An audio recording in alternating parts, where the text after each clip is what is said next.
welcome and thanks for rejoining us if you left and came back like I did there. So this, like I say, it's the email marketing webinar as part of our Level Up Digital Marketing series. Before we go any further, I would like to start by doing a land acknowledgement and say that we acknowledge that in the province of Alberta, we're situated on the traditional territories of Treaties 4, 6, 7, 8, and 10. Ancestral homeland of diverse First Nation groups, Métis and Indigenous people whose ancestors have walked this land since time immemorial, and whose histories, languages, and cultures continue to influence our vibrant community.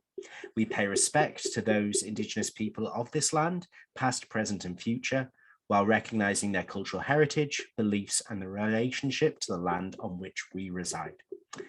Excellent. So firstly, I'd like to welcome the co-presenter and of today's webinar, Kelly Doody from Social School. Perfect. For those people who've joined us before, they will know that there's going to be kind of a wealth of quick-fire information provided today. So like I say, you're going to be provided with the resources that are mentioned today. You're going to be given access to this webinar as a recording afterwards.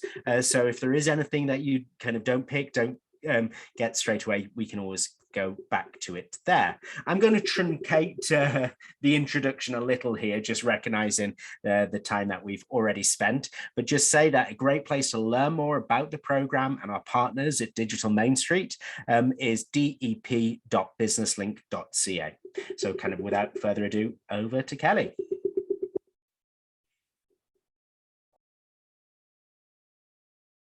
Who's just on mute right now. We're really doing well today. Thank you, everyone, for logging back in and for your patience. So as usual, Matt and I are going to be keeping an eye on the chat and the Q&A as we go. As Matt said, please pop them into the Q&A. That's the easiest place to track questions. And we'll do some Q&A at the end. That's where we really like to try and have the bigger discussion and flow through the workshop in a seamless fashion that way. I will be referencing the workbook a few times, the one that Matt mentioned, but we'll save the workbook activation exercises for the end as well. So don't feel like you need to flip through that just yet, but really those exercises, well, it's mostly impossible for us to work through them with enough time to, go and do the exercise and come back to the presentation.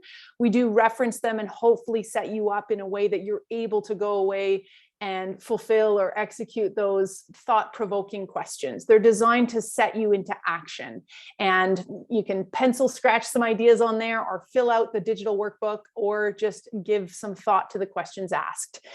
So I'm really excited about email marketing. We've referenced this workshop a few times in the series to date, and it's just a really powerful topic because of the fact, well, for a lot of reasons that we're going to cover, but most notably, email is not going away. It is such a powerful, free way to connect and converse with our customers.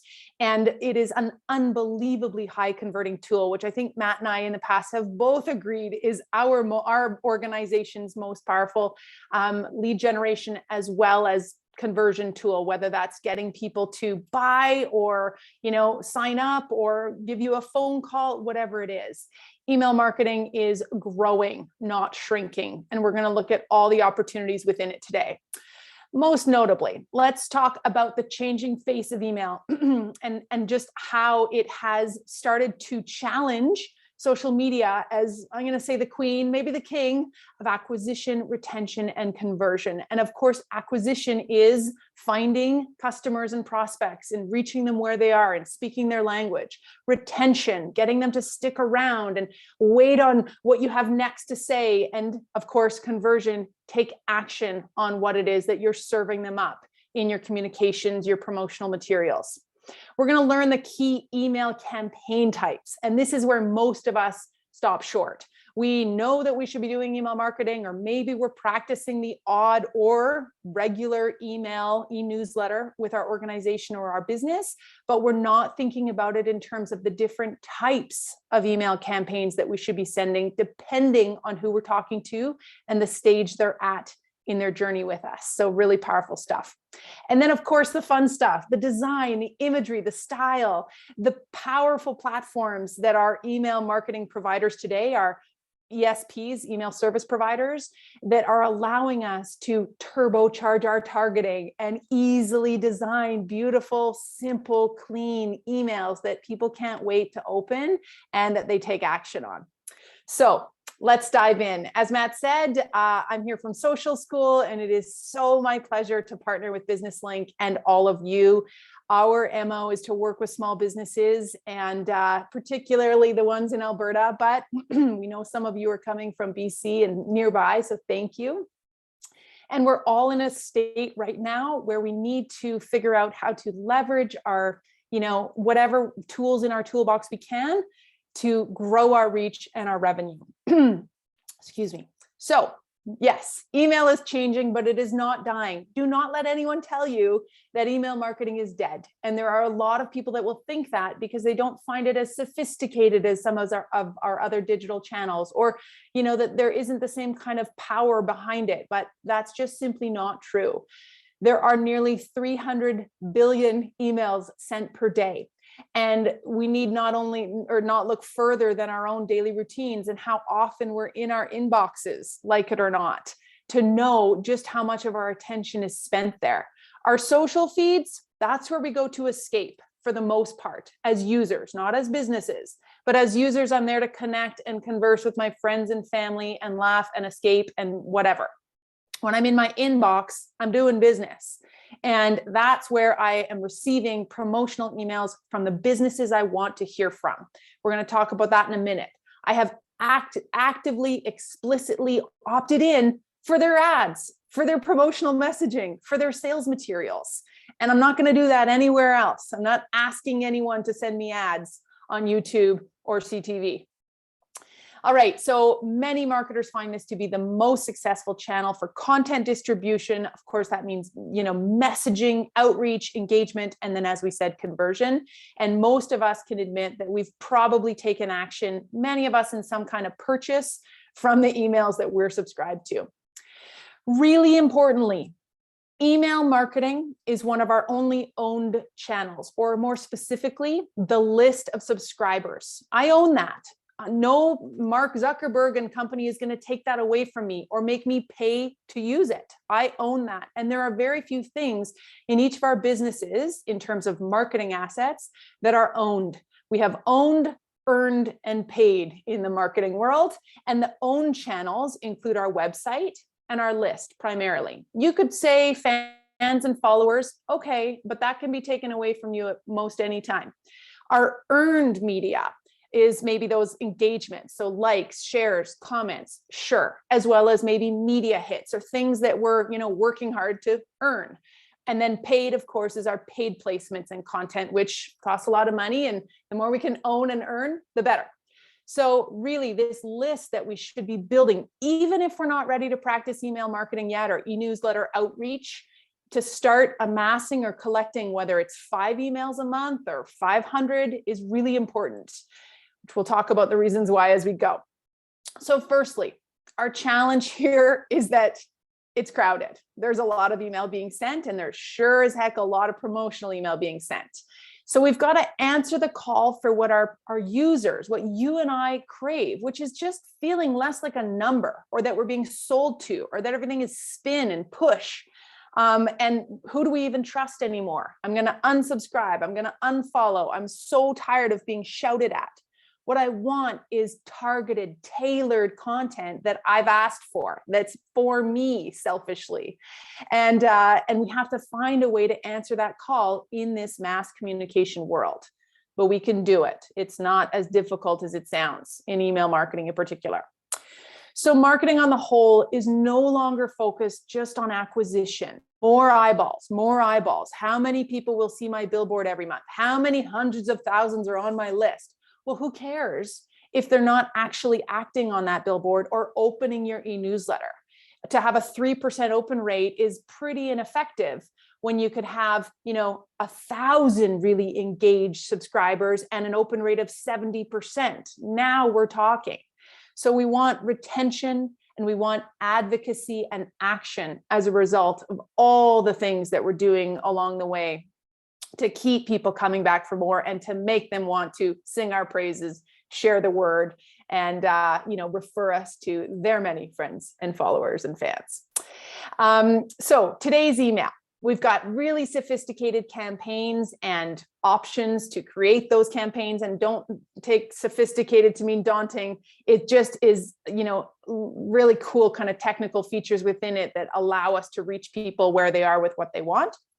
We have a greater access to all of the data available when we're sending these campaigns as to who's opening and what they're doing with them and what's converting and what's not. And then a real affordable ease of use, where even our most basic affordable email marketing providers like MailChimp or Emma or Constant Contact, or my personal favorite, Flowdesk, are like $19 a month or maybe $80 a month, depending on your features. And they're really easy to use. Before I go into a few more final aspects of email here in the setup, Matt, do you have anything to add? Nope, I think I'm good. I'm glad. Yeah, we're kind of placing weight on why it's so important, why it's so powerful. Yeah, for sure. Awesome. Okay, so 3 big things here.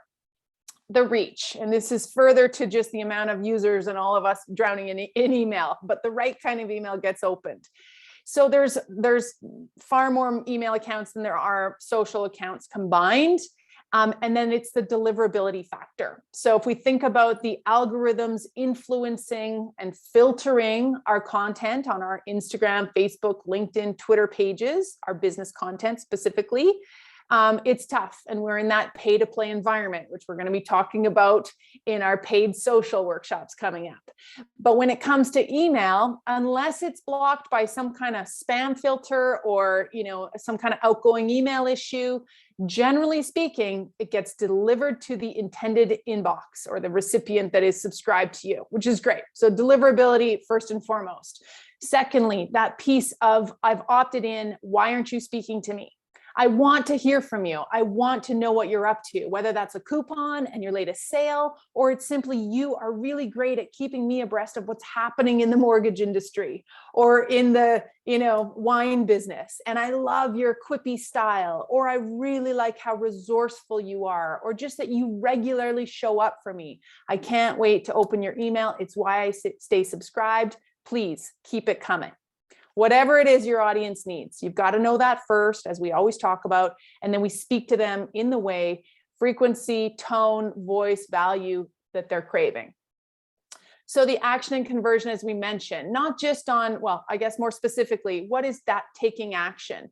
Well, the click-through rate of an email is a lot higher than that of a social post.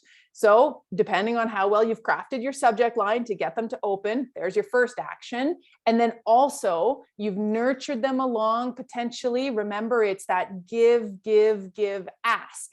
Or as Gary Vaynerchuk, the famous marketer, says, jab, jab, jab, right hook.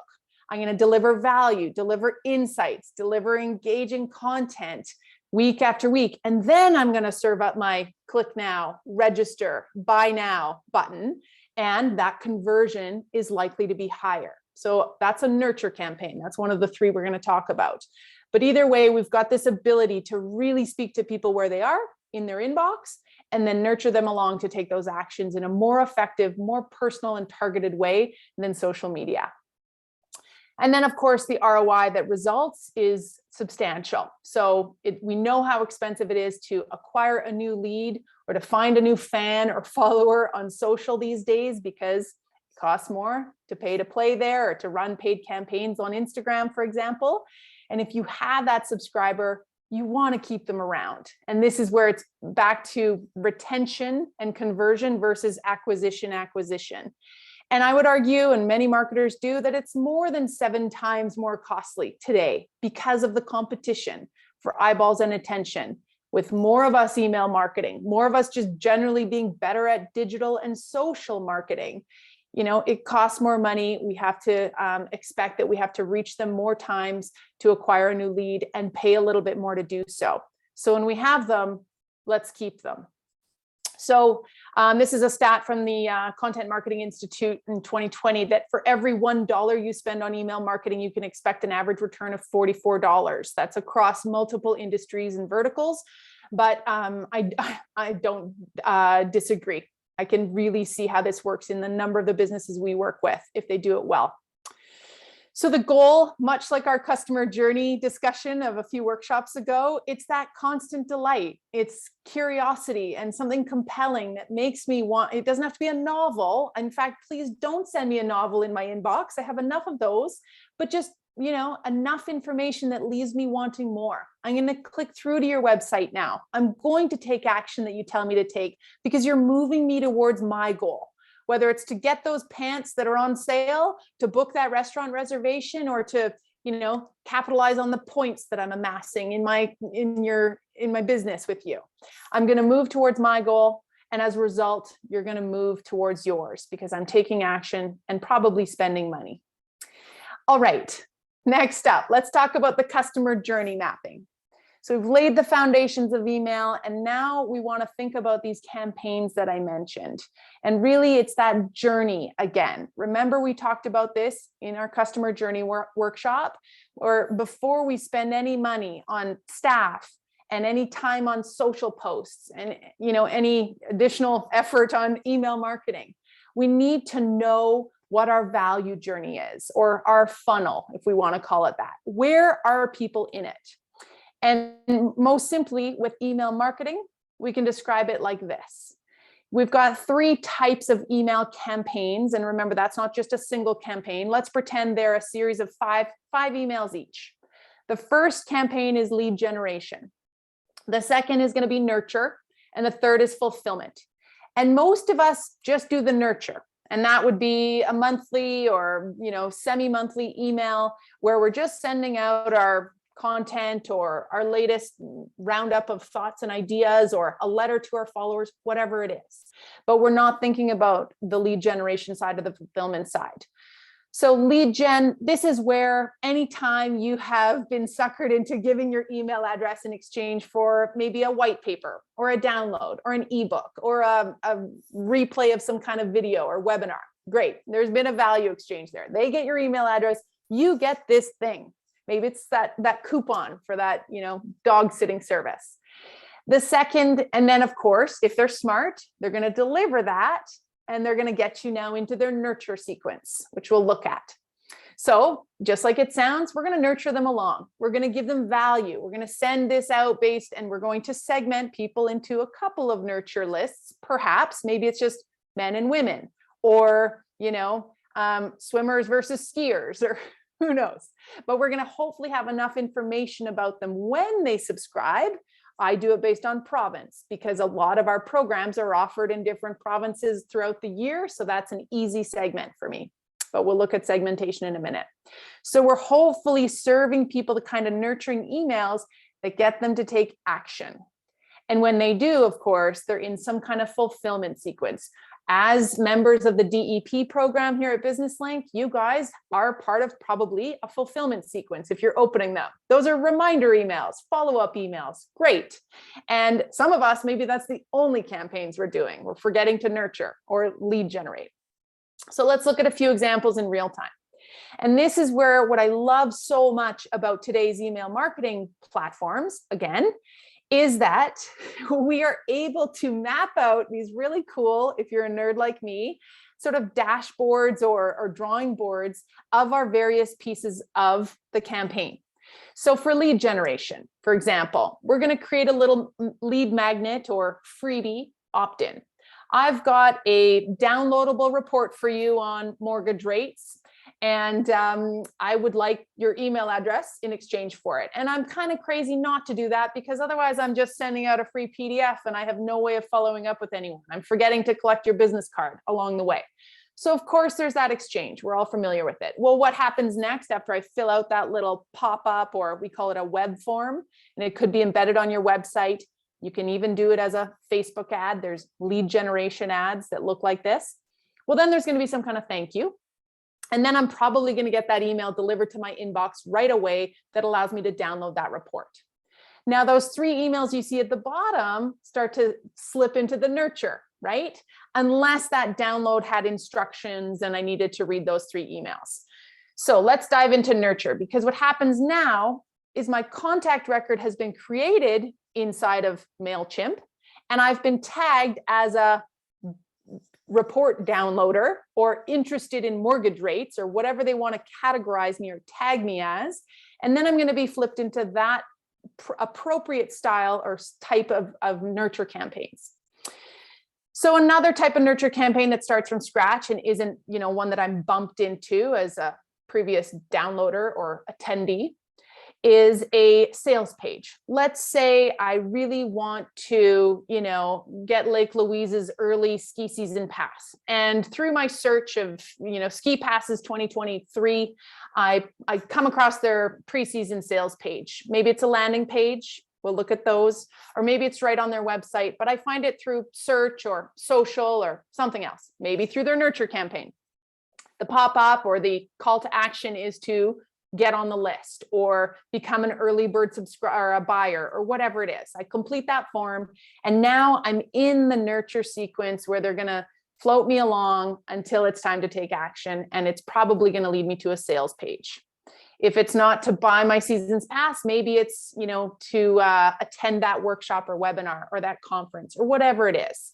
It doesn't always have to end in a sale. A lot of us, don't have e-commerce or something to provide, but the nurture has to be to some end. You don't just want to nurture people forever and not have anything for them to take action on, or they're going to unsubscribe. And in most cases, we subscribe generally to people that offer us value. You think about some of the, maybe they're journalists or influencers that you subscribe to, or they're industry professionals. But inevitably, eventually, they're going to have some kind of offer for you. Book a meeting with me, or it's time to, do some work together, or whatever it is.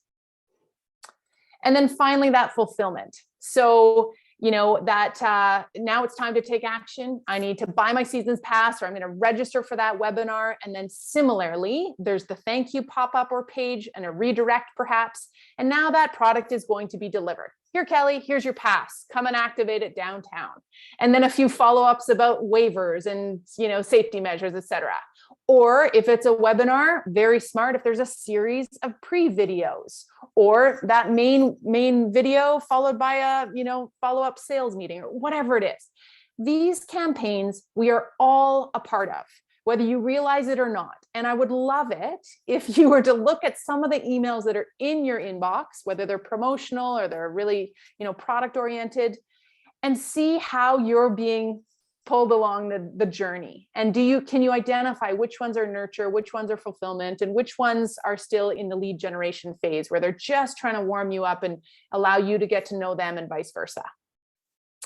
Okay, Matt, any thoughts there? I think that's such an awesome, there's a question which I can kind of speak about, but it's such an awesome tip at looking at your own email inbox. I remember last year I just moved in somewhere, and the yard was like, the grass wasn't great, so I kind of got in to looking for someone who could fertilize and aerate and all that. And then I got on the email list of just these master marketers who were just so good, and it was so obvious at each stage what they were doing, sending videos, introducing themselves, their team, and move me along step by step, and eventually I kind of went with them. And now all through winter, they've continued that nurturing, so that, come May, I'm ready to kind of sign on the line again. So awesome. Yeah, it's great to sign up with those businesses. A quick question from Amber, and this comes up lots and lots. It's people's understanding around the anti-spam legislation, and kind of a bit of a fear of like, I don't even know if I want to go there. I hear about Castle and Canadian anti-spam legislation. How do we remove the fear of that? Totally. I'm going to first say that, the fear of God has been placed into us with Castle, and GDPR is the EU's compliance laws, which, we've always been threatened or on their way. And I just need to say that, it's very difficult to break those laws. And if you're practicing above board marketing, where you're not buying someone's list online with emails that aren't your own, or you're not reaching out to people yeah, that have opted out. Like there's just very basic things that most of us can absolutely comply with, no problem. You're going to be just fine. So if someone, I mean, think about this. If I don't know Matt, but somehow we've crossed paths and I have his email address and I reach out to him and I say, hey, Matt, I've got this new thing. I'd love to chat with you. He can't report me as spam, right? I'm just corresponding one-to-one with someone. The moment that I start BCCing a bunch of people or mass emailing people that haven't opted into my promotional email, it becomes much more gray.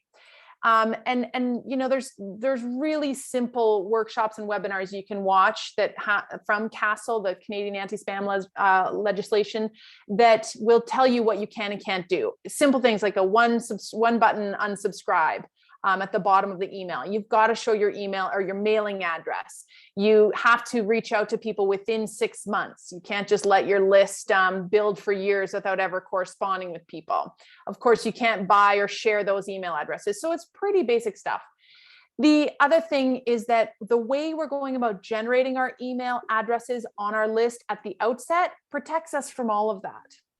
Unless you're taking a customer list and you're not so sure, well, then you can do certain things like, send an email, maybe directly send them individually. And you can do this through mail merge or other programs that allow you to send it once, but they customize the form field is in the hello address. So it looks like their name so their name is in there. But you're able to say, hi, we haven't heard from you. We've worked with you in the past. We just want to know if you'd like to, be kept in the loop as to what we're up to. And sometimes they will reply, sometimes they won't. And that's called cleaning your list or even establishing your list. Once you've got the rhythm going and you've done that homework where you're dusting it off and getting people, segmented or tagged accordingly and just double checking that they still want to be on it, you're good to go. So sorry, that was a very long answer. As a way of saying that constantly people are so afraid that they don't start. And I have yet to reach or see a single business that has ever been penalized for the way that their email practices. Occasionally someone will email me and say, I've been trying to unsubscribe. And I'm like, so sorry, don't know what went on there. You're unsubscribed. So just be human about it and don't be spammy. And for the most part, you'll be fine. Exactly. Awesome advice. Thanks, Kelly. Excellent. I'll let you jump into the next stage. We have other questions, but I'm just going to hold them in reserve. Okay, sounds great. So let's dive into some of the more fun stuff, and then we'll get to your questions, as Matt said. So some of the pillars of our strategic email marketing. First of all, the design and the imagery and the style, right? We know this is important in the same reason that branding is important, and our value statements and our one-liners and bios. They've got to be clear and concise, and they've got to do their job really quickly without overwhelming. So we have, various types when it comes to layout and design. I'm going to run you through a few and you'll recognize them.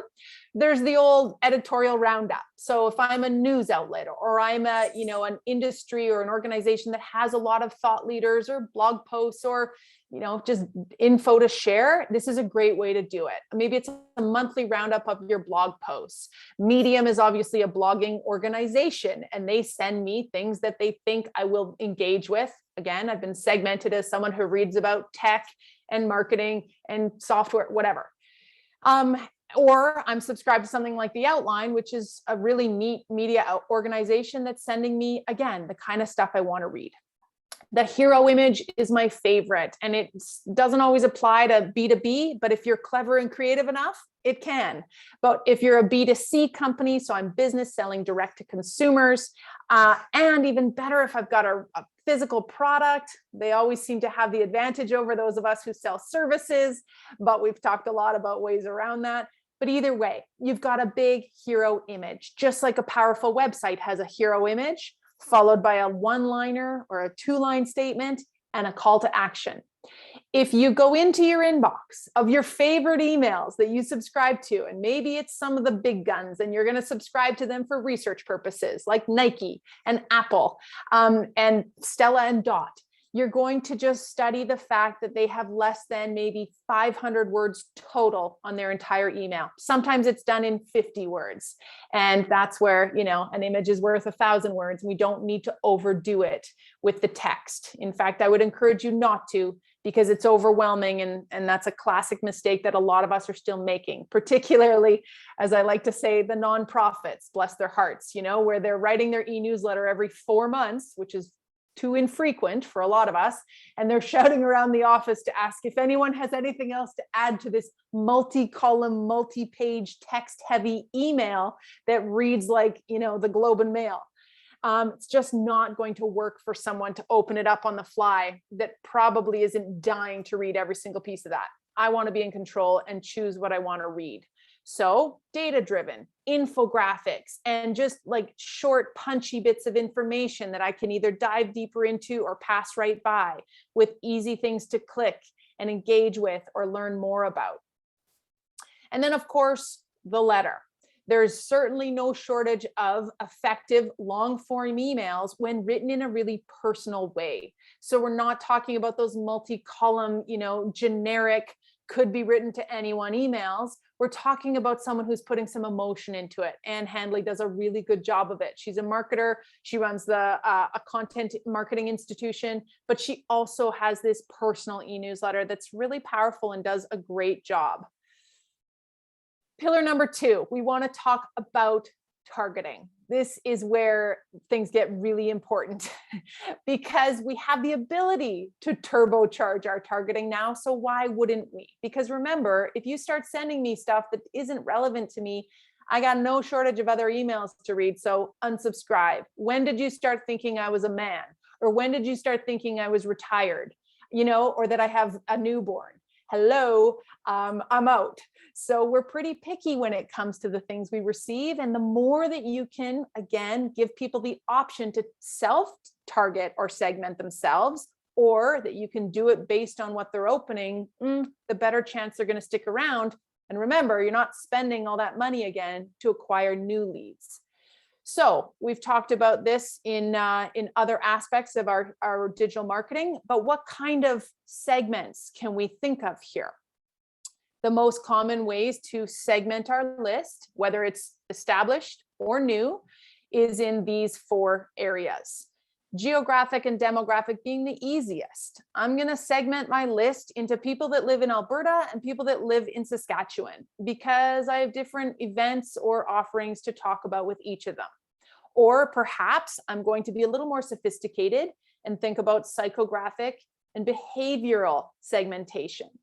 And this isn't all manual, by the way. A lot of these things can happen in our email platform just by virtue of the way we set it up. So for example, in my behavioral category, if I send out an email and someone opens it, they get tagged as a engaged reader. That's behavioral. Someone doesn't open it, they get tagged as a unengaged or semi-interested or whatever. And I can just nurture them a little bit differently.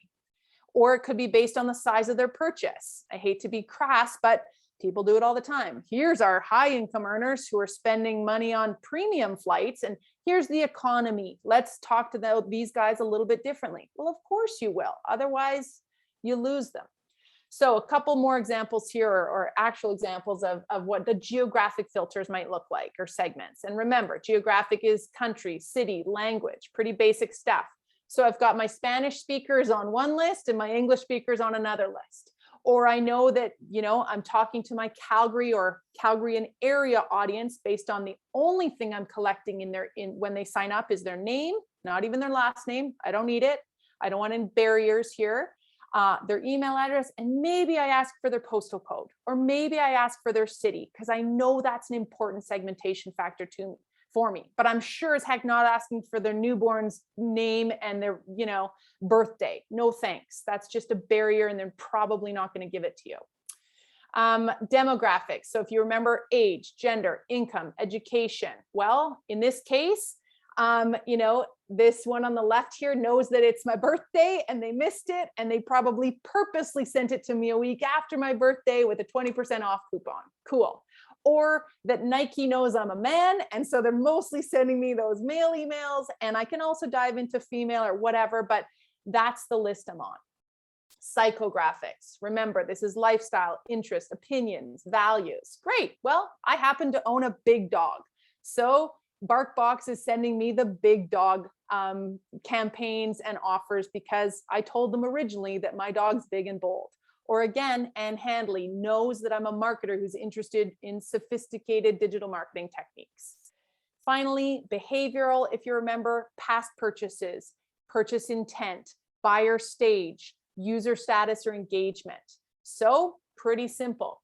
Lyft, similar to Uber. They know that I just got a 5-star rating and they want to keep me engaged and riding with Lyft. So they send me a coupon. Great idea. What a nice nurture type of email. Or Frank and Oak. They know I put stuff in my cart and I was considering buying that style package, that monthly subscription they offer, but I didn't.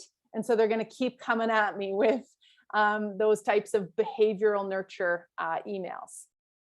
Finally, you've all seen the Wayfairs, or gosh, some of the gigantic organizations that you go on for 5 seconds and you look for an ottoman and then you've got 50 ottoman emails for the next 2 weeks.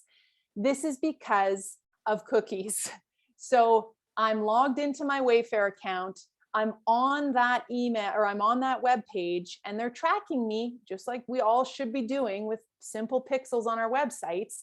And then they can follow up with an email. Really powerful. Most of us are starting to understand how that works with advertising, so that Facebook has a pixel on their website. And Wayfair has a Facebook pixel on their website. And when I'm cruising their website, it's tracking my IP address. And then they're going to send me a bunch of ads on Facebook. Well, we can also do that with email marketing. Not hard. We should all be doing it to some degree. And I'm going to show you why. Frequency. We all have our opinions about this. Is it too much that Wayfair is going to send me all those freaking emails? Yeah, I would think so. However, statistically, it works. Sending abandoned cart emails or reminder or follow-up emails is really powerful. And I mean, I have this set up in the most basic way at Social School. If someone's had something in their cart and they didn't buy it, we send one follow-up email within 24 hours. But it says, can we help you with anything? Not last chance, last chance. So again, inserting your own ideas there, but really important to know that the sky is the limit and it's yours for the taking. If someone puts something in their cart, it's kind of yours.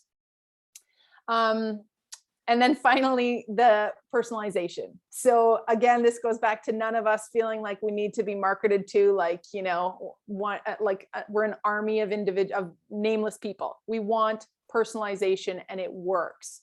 So on the most basic sense here, if you can add that first name into your e-newsletters, and it's dead easy. Doesn't matter which provider you're using. You use what's called a merge tag where it says hello and then comma, maybe merge tag first name. And it's going to then pull from your list all the first names. So that's worth culling or checking to see that you have hopefully a first name for everyone. So you can at least utilize that feature. You and I both know if it doesn't say our name or it doesn't have any form of personalization, it's that much easier to ignore. So something to think about there. And then the behavior-based recommendations. This is another form of personalization. Netflix knows what I like and what I watch. And so too does Audible and Peloton and whatever other subscriptions that I have. And they know what I'm doing. And so we're used to this now. You might find it creepy, and that's okay, but it's also opportunistic. If these guys don't email me and give me more suggestions, they're not top of mind for me anymore. And because I have so much choice as a modern day consumer, well, I'm going to start heading over to Crave, because Crave keeps telling me all these really on point suggestions about what I should do next. And remember, I'm a dummy. I don't know what to do. I'm not you. I don't know what else is coming out and I don't have time for that. So direct me, hold my hand, take me down the garden path and tell me what book to download next. And now that it's in my inbox, oh yeah, I'm going to watch that this weekend. And then again, that self-selection. So if you can create an easy entry point when they sign up for your subscription that allows me to say, I only want to hear about, your recipes. I don't want to hear about your gadgets. or I only want to hear about food, but not culture or music, whatever it is. I'm a male, not a female. Any kind of self-selection we can do for you at the outset is going to save you that time without making it an entire survey monkey of options in your, subscribe form, but just something to get me on a different list than the other guy or whatever, if you can. And that leads to higher engagement and retainment for all the reasons we've just talked about. And then finally here, this goes back to those campaigns that we're looking at that have some triggers, and triggers are what makes the email world turn. So again, I've got these automated journeys set up in my in my campaign builder that look like this.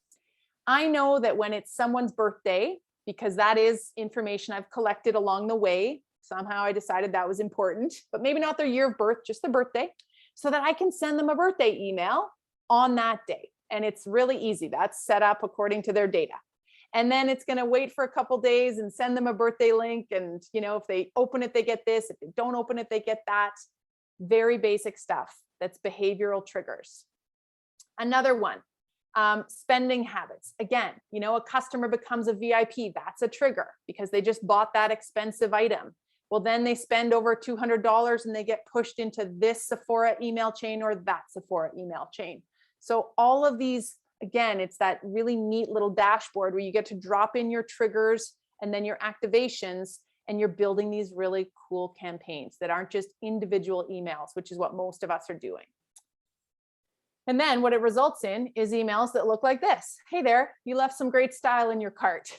Check out now. Oh, and bonus, we're going to give you a coupon or free shipping because we really want to capture this sale. And chances are the conversion rate on that type of email and follow-up is very high because now you've just made it really hard for me to say no.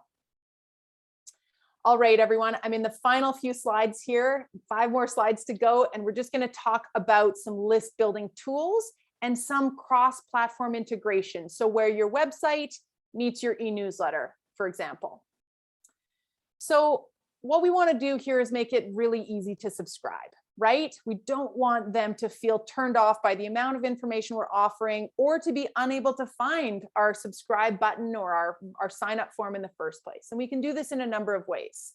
We can do it with landing pages. So you've seen those before. They're standalone, really directed, one call to action style page where Tony Robbins wants you to pre-order his new book, or where Lake Louise is putting their passes on sale. And there's not a whole lot of other noise on that page. So that's a landing page, and it's going to get me to subscribe, sign up, take action, join a waiting list, whatever. There's embedded forms. So I'm scrolling your website and I see at the bottom of Business Link's website, they've got the subscribe form to stay in the loop with their regular e-newsletter. And maybe they're going to ask me a couple questions to segment me right off the bat, but it could just be their master list. Great. So that's an embedded form.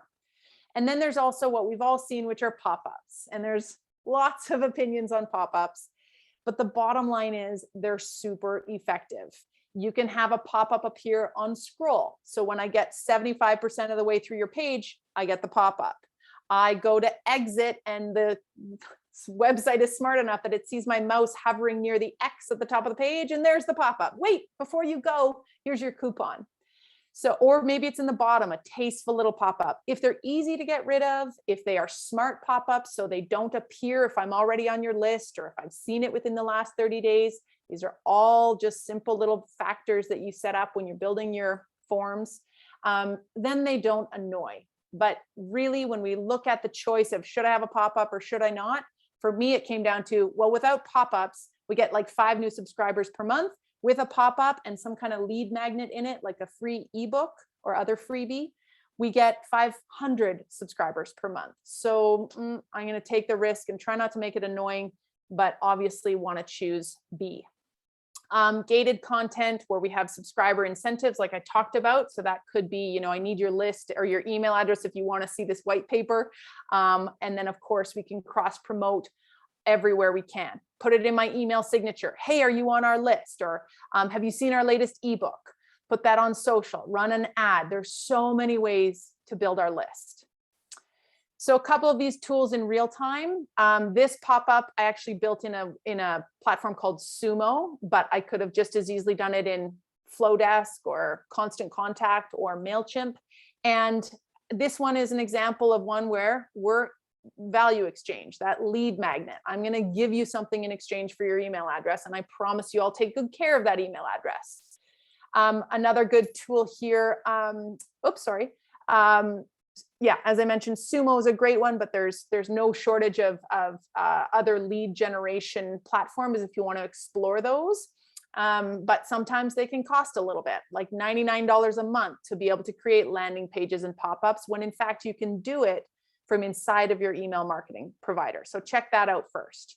But if you're really keen on creating, powerful contests and web forms of all different sizes and styles and landing pages, you may want to look at some kind of landing page platform. And just Google landing pages or lead generation tools and you'll find plenty. So I use the Tony Robbins example. It's different from his website. It's just that singular page with a single goal.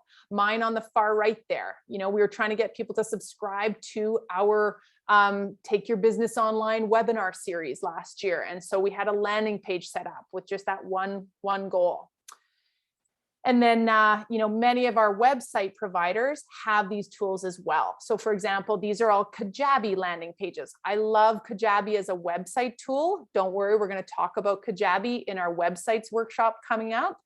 But it is really easy to create a landing page alongside your regular website that does exactly that sole purpose list building email capture. So a final word here. We want to really think about email marketing as a way to alter our contact towards a more desirable state, to get them to the finish line, to give them the answers or the entertainment or the insights they're looking for, not just to promote our business or our product or brand. And if you think in that way about all of your content, it's going to feel really natural, but also just have a much better effect, and people will stick around and really engage with you. So we want to be assertive in our content or in our email marketing messaging, and using action words and clear calls to action.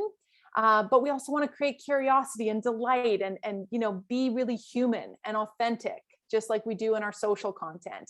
So less selling, more serving, making it about them, not us. Otherwise, no one's going to read it. We have a few workshop exercises here, and I'll cover those, and then we can get right to questions if that's all right, Matt. Okay, so just a few things for you to map out, jot down, or think about, up to you. What I really like to do, especially when I'm starting out on email marketing with a business, is to think about some of those annual themes. It can help kind of wrap your head around 12 e-newsletters that I'm going to send out in 2022, or maybe now 11. But what is my sales focus for each month? Is there a trade show or a season or a sales target that I'm working towards? And then what is my content focus there? We've talked about this in social, but it same applies to e-newsletters.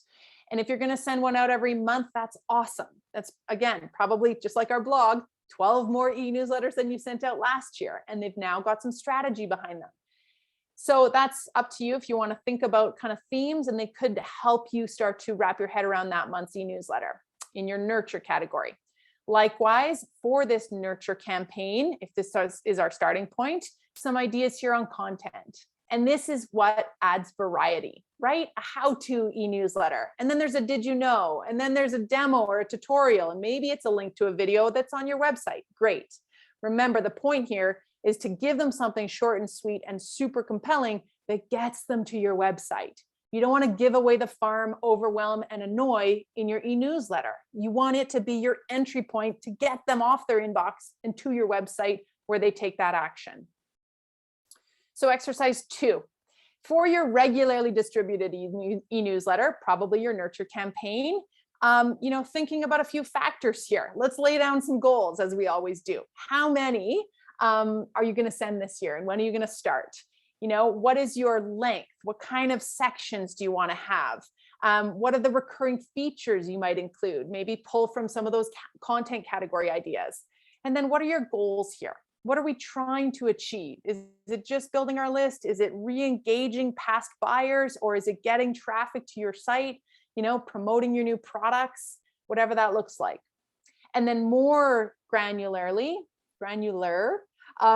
what is an outline of one particular e-newsletter? You could print this out a few times and do it every time before you go and craft that e-newsletter. Really just outline it first before you start writing and before it turns into a novel.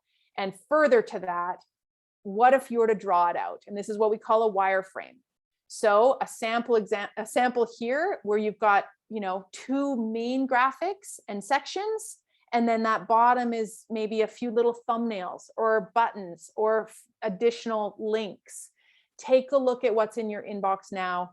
Ask yourself what's working and what kind of content you engage with, what kind of e-newsletters you love or that you share or that work on you and your fellow, the people that would be your customers.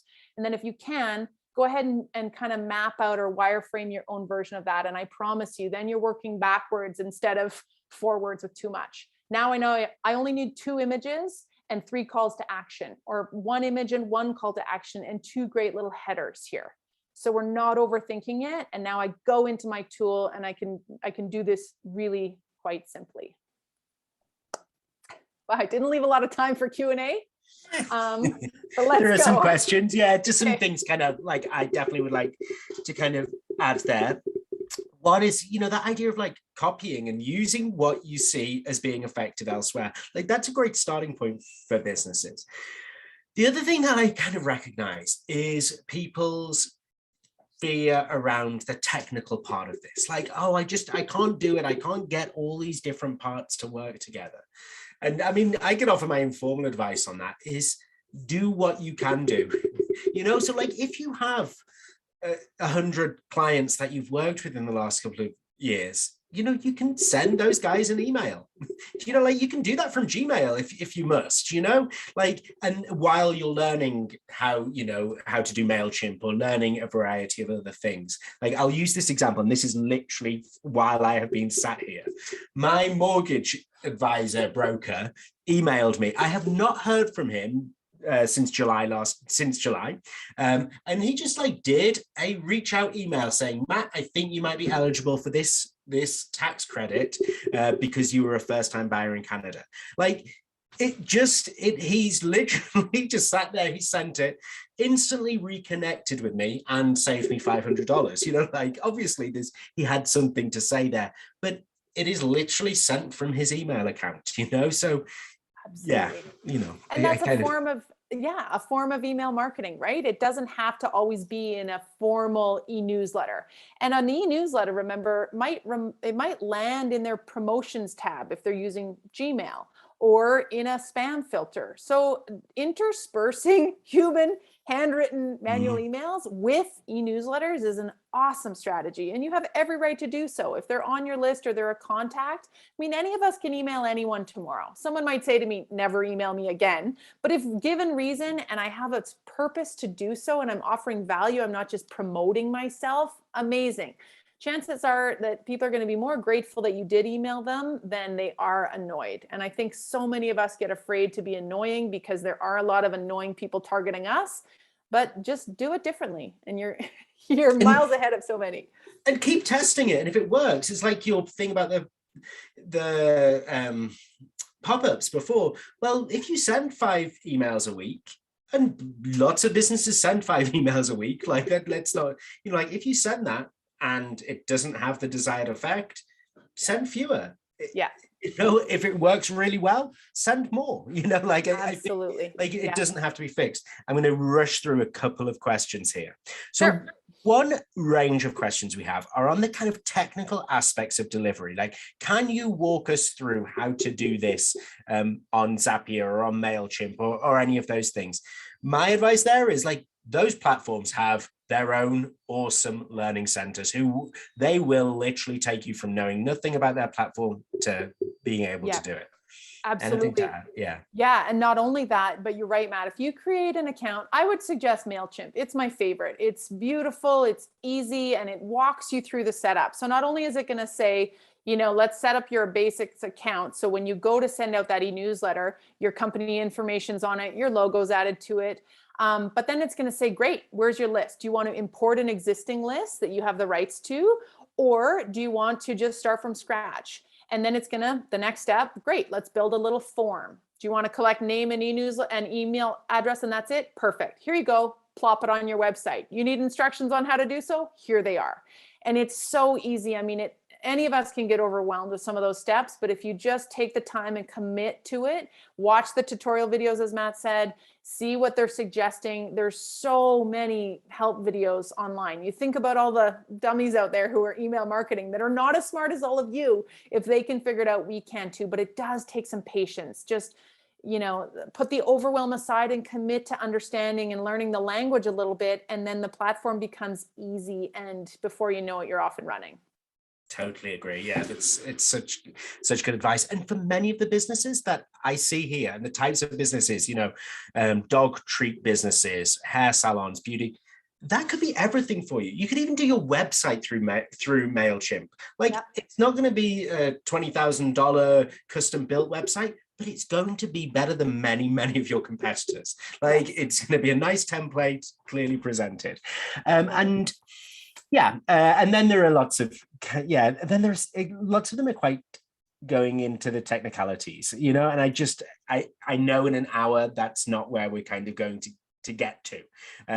So there's lots of really good training for that. But as we reach 12 o'clock, I think this may be a good place to say thank you, Kelly, for sharing on email marketing today. It's been really, really enjoyable. We'll be back in 2 weeks' time for our next webinar. And the place to sign up for that is dep.businesslink.ca or the BusinessLink website, where all our events are listed. But obviously, I'd like to thank everyone for attending and kind of wish them very well in the next steps on their digital marketing journey. Just to end with a very quick trail of the program. So many of the elements that we're talking about here, the digital economy program and the digital service squads that are launching throughout the province, you can have someone to work one-to-one with you to support you in those next steps, to point you in the right direction, to be that person next to you as you're making those decisions or learning about these. So definitely look at signing up for the digital economy program. Thanks, Kelly. Thanks, Matt. Thanks, everybody. See you next time, February 25th. Thanks. Bye.